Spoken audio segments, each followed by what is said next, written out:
Mas vamos falar a respeito de outro assunto. A Assembleia Legislativa. Nesse momento, os blocos, os partidos estão organizando a futura direção da casa. Um novo presidente deve assumir, já que Temístocles Filho, agora vice-governador, passará a ser vice-governador a partir do dia 1º de janeiro. E aí, em fevereiro, vai ter uma eleição lá. Durante esse mês, Arivaldo, Franzé Silva será o presidente da Assembleia Legislativa, Isso. né? O mês de janeiro será presidido por ele. Por ele, exatamente. Não a primeira vez. Flora Isabel já dirigiu interinamente lá o Parlamento Estadual. Agora, efetivamente, com a renúncia do presidente, pela primeira vez o PT chega ao comando da Assembleia. E aí, Arivaldo, chega com uma pretensão, a de fazer Franzé presidente pelos próximos 2 anos. Mas, para isso, vai precisar enfrentar um processo eleitoral, possivelmente, contra Severo Eulálio, do MDB, que também está com a sua candidatura posta. E aí, na contagem dos votos, tem um grupo, Arivaldo, que é muito importante para a definição. O Progressistas. A oposição pode ser o fiel da balança nessa decisão. E já está tirando proveito dessa situação, lógico que no bom sentido, no sentido da valorização política. Ontem nós mostramos a opinião do deputado Mardem Menezes, que defende a presença de bloco, conjunta, unida, dos 7 parlamentares que formarão a bancada do Progressistas a partir do próximo ano. E hoje a opinião é de um decano na casa, o deputado Wilson Brandão, que atualmente é filiado ao Progressistas, e comentou sobre o que pensa da atuação do partido ao qual é filiado hoje na eleição da mesa diretora da casa. Vamos acompanhar o que disse. O que nós queremos, desde a nossa primeira reunião, é exatamente a unidade partidária. Nós vamos buscar isso até o último minuto para que a gente possa ter o Partido Progressista valorizado na sucessão aqui na Assembleia Legislativa. Então, acho que essa é a melhor forma, é a maneira que nós temos para nosso partido ter força na composição da mesa diretora e por isso mesmo nós vamos buscar o entendimento da bancada para que a gente possa trabalhar um nome daqueles que estão colocados aí para que a gente possa votar em bloco. Tanto o deputado Franzé como o deputado Severo são nomes que nós já conhecemos a postura dos dois, todos dois são capazes de assumir a presidência da Assembleia, como qualquer outro também, mas são dois que não estão colocados aí como candidato à presidência. Então, não vai ser a preferência pessoal que vai definir isso aí, vai ser o bloco que vai definir para que a gente possa, então, trabalhar para o dia 1º de fevereiro e eleger o novo presidente. E olha só que coisa legal, interessante, legal, curiosa. Você tem lá grupos, Arivaldo, eles são 30 pessoas, são amigos de fato. É, com certeza. Mas aí quando você tem lá um candidato que é do seu partido, você diz, olha, sou seu amigo, mas você sabe, é do meu partido. No Progressista não tem isso, porque ninguém é do partido do Progressistas. Ali pesaria muito essa questão pessoal, como disse o Wilson Brandão. Mas se eles definirem votar em bloco, muda de figura a questão, né? O deputado Wilson foi muito feliz aí quando ele se referiu à parte final aí da entrevista, quando ele afirmou mais ou menos o seguinte, que não é a opinião pessoal que vai pesar na definição do partido, e sim o do coletivo. Então, cada um já deve ter sido sondado, conversado, pode ter até uma tendência, mas nada melhor do que o interesse partidário para determinar a posição da legenda nessa possível, eu digo possível porque o acordo também é possível. Então, não ter eleição, né? Você diz isso. Um consenso, é possível. Inclusive, essa tese, embora os dois lados neguem, mas estão muito calados, o deputado Severo, o deputado Franzé, e é natural que ocorra isso. Isso não é uma campanha aberta, é uma campanha muito fechada do ponto de vista do eleitorado, do universo que vai se pronunciar. Mas essa tese do acordo não está descartada, não. Elivaldo, então deixa eu te fazer uma pergunta. Como é que vai se dar esse entendimento? Ele vai se dar em torno da ocupação de vagas, por exemplo, na mesa diretora?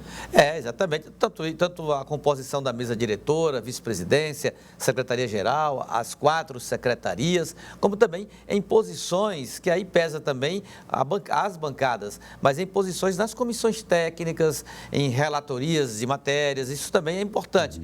Ou seja, a presença do partido no parlamento, numa hora decisiva como essa, pesa muito nos entendimentos políticos. Você vai ocupando cargos de maior poder e decisão. Exatamente. Muito bem, vamos então aguardar. Pode ser que tenha eleição, pode ser que não. Se não houver eleição, haverá consenso da base governista, excluindo aí o Progressistas até desse processo, né? Já que... aí ele não teria essa relevância toda, né? Ele pode ter até a relevância de forçar o acordo, porque no momento que você tem ali, Joelson, mostrar matematicamente, declaradamente, que tem a maioria, o outro vai concorrer para perder a eleição? Não vai. Então você só vai para essa disputa quando você tem dúvidas. O voto é secreto, então você vai ter ali, tal, o outro também acredita que vai votar ou não. Tanto é que nós tivemos aí nos últimos anos, onde foi a última eleição disputada lá na Assembleia foi de 2015. Lá para cá nunca mais. E é porque tivemos momentos tensos de decisão, de reeleição do deputado Temístocles, que foi ali decidido ali no mês, ali definido, houve a desistência, uma recomposição e tudo mais. Mas é raro acontecer uma disputa de plenário. Então, acredito que se um candidato mostrar que tem maioria, o outro desiste. Então vamos esperar aí, né? Aquele que tiver menos força vai adotar aquele ditado de melhor um bom acordo. Claro, do que uma derrota, exatamente. Então, se o deputado Franzé, que garantia a unidade do PT e mais 3 votos, o deputado Severo vai fazer o quê? Desiste, retira a candidatura dele. Se o deputado Severo conseguiu o apoio de bloco do PP, por exemplo, o PP agora defende bloco. Se ele defende bloco pró-Franzé, o que é que o deputado pró-Severo, melhor dizendo, o que é que o deputado Franzé vai fazer nessa disputa? Perder? Exatamente. Então tá aí, vamos esperar, vamos aguardar. Os entendimentos estão acontecendo, tem aí mais dezembro e janeiro, para 2 meses, para fazer diálogos aí numa eleição de 30 nomes, né? Exatamente. Erivaldo Barbosa, o Partido Progressistas, em nível nacional, decidiu adotar uma postura de independência. Isso deve ser a postura, pelo menos a interpretação que se faz, de todos os parlamentares eleitos pela sigla. O Progressistas, que vamos lembrar, é o partido do ministro-chefe da Casa Civil, Ciro Nogueira. Ele preside a sigla, o senador Ciro Nogueira. Mas tem deputados já dizendo que a postura vai ser um pouco diferente. Né? Deputado Júlio Arcoverde, deputado federal eleito, assume o mandato em fevereiro, já reafirma a sua posição política. Ficou na oposição pela vontade popular, será oposição no Piauí e em Brasília. A declaração foi hoje, pela manhã, lá na Assembleia Legislativa. Vamos ver. Posicionamento, o partido já sabe, vou ficar na oposição, foi assim que o povo do Piauí quis que eu ficasse, fazer oposição ao governo estadual, ao governo Lula e de apoio ao centro-direita, à ala de centro-direita do Congresso Nacional. Expectativa de reeleição ou recondução de Arthur Lira na presidência da Câmara? Grande vitória da articulação do presidente Arthur Lira, recebendo o apoio de vários partidos, tanto de direita e de esquerda, mostra como foi essa passagem dele no primeiro mandato na Câmara. Eu acredito que essa vitória do Arthur é uma vitória também da independência da Câmara Federal. E o que o senhor projeta para Progressistas no Piauí nesse cenário de legenda da oposição? Dá para manter a estrutura construída, sobretudo no interior do Estado? Claro que a gente sabe que tem o momento de recuar e o momento de avançar. Eu acredito que nós vamos ter algumas percas no interior, através das pessoas que gostam de viver só debaixo da asa do governo, mas na base total, eu acredito que o nosso partido vai ficar forte no interior. Nós temos 7 deputados estaduais aqui que estão dispostos a fazer oposição ao governo estadual.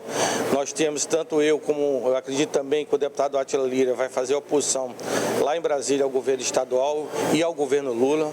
O Progressista hoje é um partido que está muito alinhado com o presidente Bolsonaro, através do seu presidente Ciro Nogueira, e assim nós vamos ter nossa postura de centro-direita, de oposição ao governo Lula. Elivaldo, vamos lá. Por partes, primeiro, a parte que ele fala sobre as perdas. Ele já está lamentando e até criticando as futuras perdas, né? Pois é. Tem umas pessoas que gostam de viver... Que não sabem viver se não for debaixo da asa do governo. Ele está falando, Elivaldo, de lideranças nos municípios, prefeituras... Prefeitos principalmente. Uhum. Ontem mesmo, essa semana nós mostramos o deputado Júlio César anunciando que o PSD, por exemplo, vai abrir um canal de filiações, provavelmente de 15 prefeitos aí nos próximos meses. É provável que um dos alvos dessas filiações seja a estrutura do Progressistas. E o deputado Júlio Arcoverde, de forma muito serena e consciente, admite essa possibilidade. O partido está na oposição no Piauí, está fora do governo do Piauí, fora do governo federal a partir de janeiro. Então vai fazer o quê? Tem como manter essa estrutura com 86 prefeitos? Muito difícil. é muito difícil isso ocorrer. Então, as perdas serão absolutamente normais, admitidas por lideranças do partido do deputado Júlio, que foi presidente até um dia desses do Progressistas. Agora, é claro que isso aí vai exigir um desdobramento maior ainda dos dirigentes, das lideranças do Progressistas. A tal ponto, Joelson, aqui na próxima semana, está aí marcada uma caravana de prefeitos do Progressistas a Brasília, para um encontro com o senador e ministro da Casa Civil, Ciro Nogueira. Vão fazer aí uma peregrinação em ministérios, ver o que ainda tem para trazer para os municípios no atual governo, né? Então vai aquela, digamos assim, a raspa do tacho, o que é possível trazer de programas, de pendências, de demandas que ainda existem no governo federal, nessa fase final do mandato do presidente Jair Bolsonaro, e com isso, de certo modo, dá um certo alívio para a base que vai ficar fiel ao Progressistas. Essa caravana está marcada já para a próxima semana, a primeira semana de dezembro. Interessante, Elivaldo. Agora, outro ponto, Elivaldo, a posição de neutralidade que o Progressistas tem, que, de certo modo, está ajudando, vou colocar assim, nessa recondução, nessa construção de reeleição de Arthur Lira, que é presidente da Câmara dos Deputados e é do Progressistas. Essa manutenção de neutralidade está ajudando. Júlio Arcoverde diz que esse assunto não é com ele vai ser oposição também em nível federal. Ele separa as duas coisas. Uma coisa é a posição política em relação ao governo Lula, o governo que vai assumir em janeiro, ele já se declarou centro-direita, oposição. A outra é essa articulação interna do parlamento, em que há essa flexibilização, há outros fatores em jogo, que permitiu essa ampla aliança em torno de Arthur Lira para garantir a sua recondução na presidência da Câmara Federal. Aí envolveu o apoio do PSB, do PCdoB, do PT, partidos de esquerda. Era uma coalizão, eu diria assim, para a recondução de Arthur Lira e acenando também para uma perspectiva de governabilidade do futuro governo. Então, isso é normal, mas isso significa dizer que o Progressistas, por exemplo, vai ficar na base do governo Lula, pelo menos assim, no começo do governo, não tem como. Inclusive, o presidente do Progressistas, o ministro-chefe da Casa Civil, Ciro Nogueira, senador Ciro Nogueira, colocou, na verdade, através das redes sociais, né, essas informações. Ele enviou mensagens, né, coletivas, evidentemente abertas, falando a respeito dessa situação aí, a posição da sigla em relação a assuntos-chave que estão sendo debatidos em nível nacional. Eu vou trazer aqui essa informação. Em sintonia com a presidência do Progressistas, a bancada do partido no Senado Federal decidiu por unanimidade manifestar-se nos seguintes termos. 1. A aprovação da PEC da transição, que concede valor de R$ 200 a mais para que atinja o benefício social aos R$ 600. 2. Discussão acerca dos 150 por criança destinados às mães por filhos até 6 anos de idade. 3. Pela aprovação do aumento real do salário mínimo. E 4. Pela vigência de 1 ano dos efeitos da PEC, é o que informa a assessoria do ministro Ciro, a assessoria do Progressistas. E, Elivaldo, vamos então explicar por partes. Uma coisa é a posição do ministro. Vamos lá. Uma posição do Progressistas sobre os R$ 200 a mais. Eles são a favor do benefício ir para R$ 600. Ponto final. Mas não fecharam questão ainda sobre essa história de, além dos 600, mais R$ 150 para cada filho que a família tiver até os 6 anos de idade. Bom, o fato é que o Progressistas, que tem uma bancada de 7 senadores na atual legislatura, que vai terminar, 1/3 do Senado termina agora no dia 31 de janeiro, essa bancada de 7 senadores do Progressistas fechou questão nessa posição. Apoiam a PEC da transição com relação ao salário mínimo, em relação ao Bolsa Família de R$ 600, mas apoiam com ressalvas. Essas ressalvas, a principal delas, Joelson, eu diria até que é o prazo.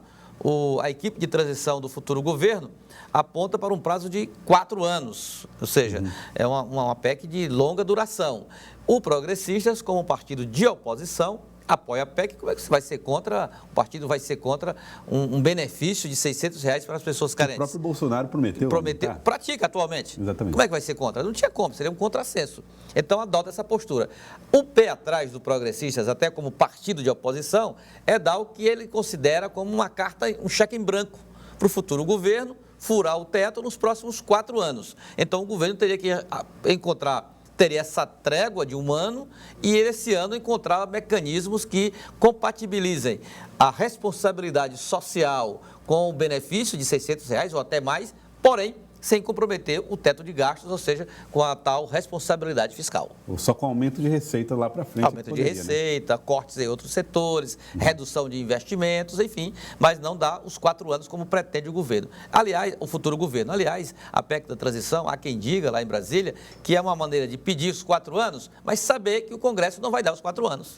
Vou pedir 4. Quem sabe que vem 2? Sobra 2 aí. Sobra 2 aí. Meio governo. A gente garante aí meio governo com essa situação aí do estouro do teto de gastos. Muito bom, muito legal. Essas discussões são realmente muito importantes e é bom que as pessoas acompanhem todas elas.